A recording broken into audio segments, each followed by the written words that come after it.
I'm Ben Meiselas from the MeidasTouch network. Donald Trump is ranting and raving like the lunatic he is over a new poll that was released by Quinnipiac, which shows that he would be trailing President Biden in a hypothetical showdown. I'll read you Donald Trump's posts shortly. And as Donald Trump realizes that he's just a massive loser, he just continues to spread election conspiracies, and the big conspiracy that he's pushing now to try to have another insurrection soon, or following the results if he is nominated by the MAGA Republican Party to be their cult leader who they nominate to run against President Biden. After he loses to President Biden, he's going to claim it's because the prosecutors, and as he says, the prosecutors and the grand juries and the criminal investigations of him,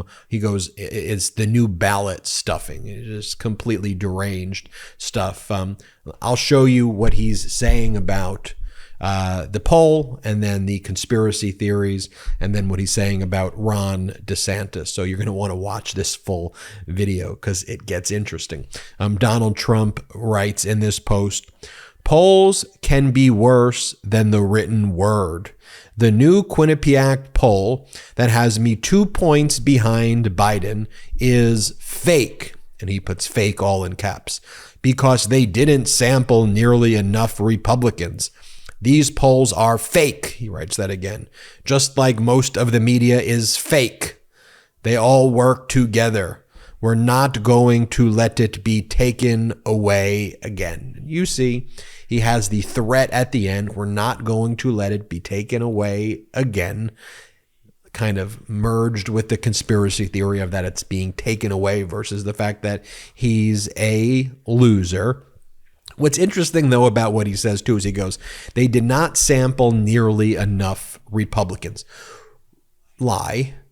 But one of the things I always talk about is, what does it mean to be a modern Republican today?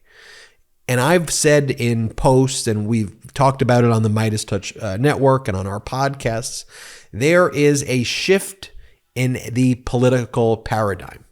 And the way we talk about it, our discourse about political parties, needs to reflect the reality that exists right now, which is it's no longer, on the one hand, you have Democrats, liberal progressives, and on the other hand, you have Republicans who are conservative. That's not really what exists anymore, because this modern day Republican Party is not a conservative party. They are the MAGA Republican Party, which is authoritarian and fascist and doesn't believe in democracy.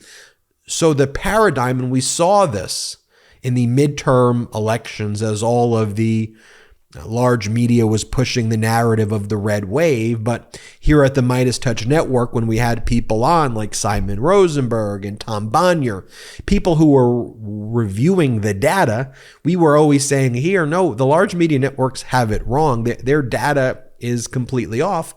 And to me, the real paradigm that exists is you have pro-democracy Democrats, which includes progressives, liberals, people who are actually conservative, not this fake performative fascist crap, independents, as well as people not affiliated with political parties. It's a big tent pro-democracy Democrat. To me, Democratic Party really is the party of democracy. That's what it means. And there's disagreements, but good faith disagreements, and ultimately a support of our democracy. And on the other hand, you have MAGA Republicans, fascist, authoritarian, QAnon.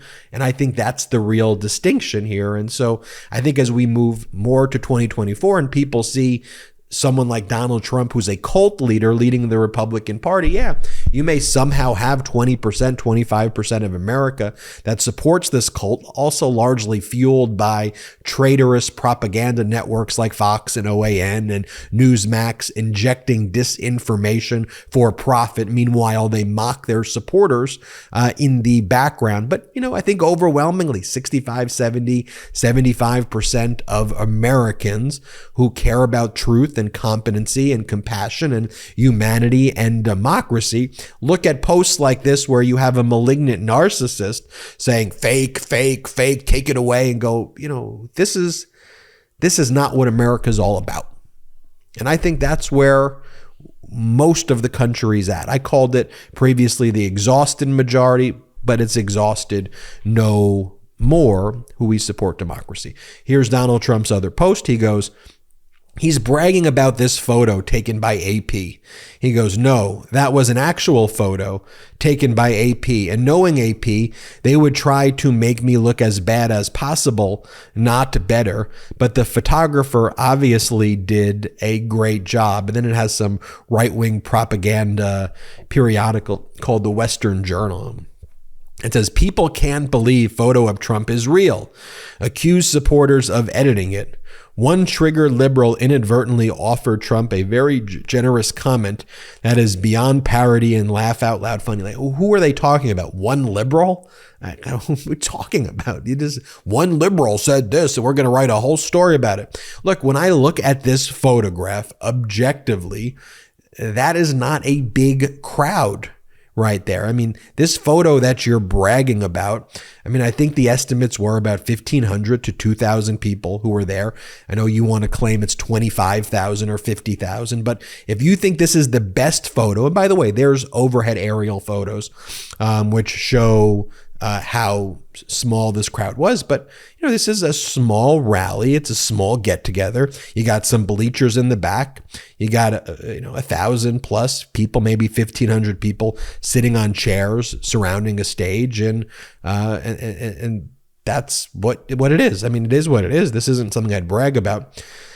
Then he posts this photo, and I think that it's not a surprising photo for him to post, because if you go and look at this photo that he posts here, it's like, where have we seen that photo before? Here, I'm just going to show you a photo of crowds cheering Adolf Hitler on his 51st birthday in 1940 outside the Reich Chancellery in Berlin. You look at that photograph and tell me that you don't see some parallels between those photographs, but you can make up your mind and decide here. Here's a video that Donald Trump posted where this is what I said, he's spreading the conspiracy theories, where he talks about that election interference is taking place through the fact that he's being criminally investigated. Play this clip. Election interference through prosecutors is the new ballot stuffing for the Democrat Party. It's bad, it's dangerous, it's third world, and this is the way they're going to do it. They are a disgrace to our nation. So you see what he's doing there, right? He's setting up the conspiracy theory so when he loses, he can try to inspire another January 6th style insurrection. And finally, here's the post that he makes about Ron DeSantis. He goes, Ron DeSanctimonious is being crushed in the polls, all of them. Many globalists are having second thoughts. Rhinos, Karl Rove, Pauline Ryan, and Jeb Low Energy Bush are beside themselves. They have rarely witnessed a cratering of this magnitude. Maybe they should have told Ron that trying to destroy Social Security and Medicare 3 times is not a good thing to do. And here's the thing with Donald Trump. Donald Trump is going to take any issue. By the way, preserving and protecting Social Security and Medicare, that's what Democrats have been fighting for. The Republican position, the Republican Party's position, is to cut Social Security and to cut Medicare. That's what they've always wanted to do. But we have to face it, they're not really Republicans. They're just a Donald Trump cult at this point. And when you talk about people like Karl Rove and Pauline Ryan and Jeb Bush and, all of these people who Donald Trump refers to as rhinos, and DeSantis, these ultimately are very weak people. Because if they all got together and they all forcefully called out Donald Trump the way Democrats do, the way I think any sane human being should do if somebody acted towards them the way Donald Trump acts towards people like Chris Christie, the way Donald Trump acts to people like Karl Rove or Pauline Ryan or Jeb Bush. When Donald Trump calls them out, I said Paul Ryan.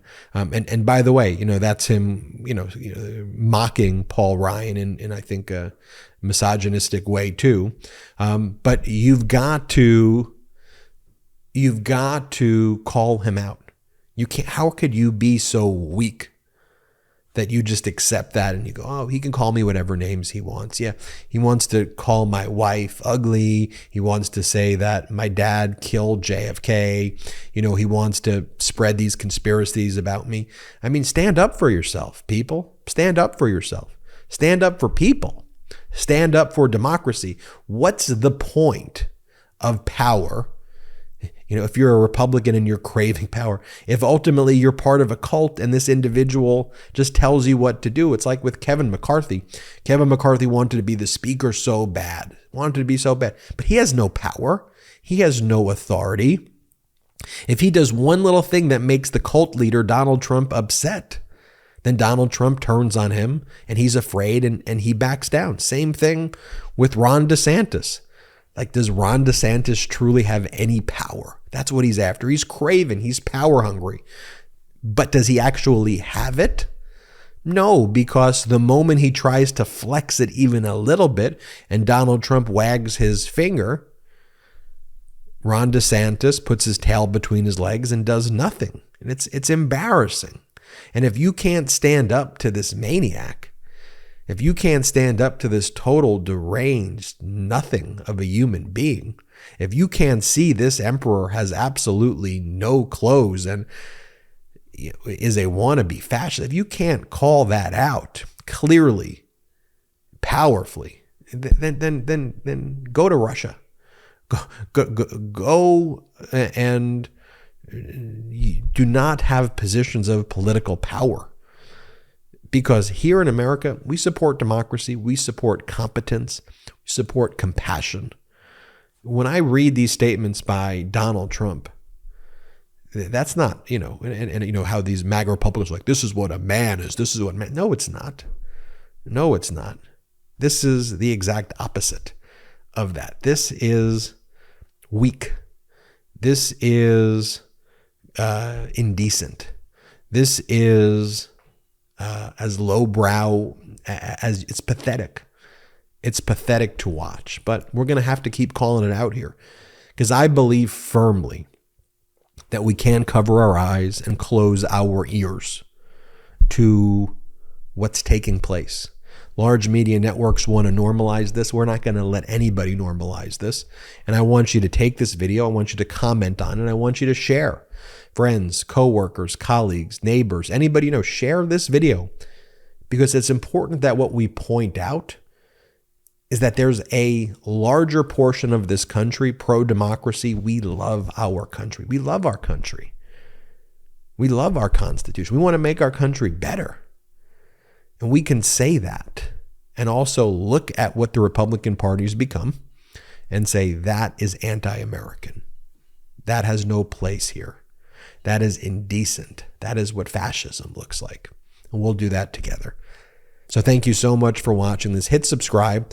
We're on our way to 1 million subscribers thanks to your incredible support. I keep forgetting we passed 1 million. 1.5 million subscribers. You see how quickly we passed 1 million? I forget. We're heading to 1.5 million subscribers, so hit subscribe. Check us out at patreon.com/MeidasTouch. Also, wherever you get your audio podcast, search MeidasTouch Podcast on your audio, and Instagram. Search MeidasTouch on Instagram as well. Okay, now subscribe on YouTube. Appreciate you. I'm Ben Meiselas. Until next time. The best part of waking up? MAGA tears in my cup. Check out the new MAGA tears mug available now at store.MeidasTouch.com. That's store.MeidasTouch.com. It's 100% union made right here in the USA. I know I'm not tired of winning yet. How about you? Get yours today.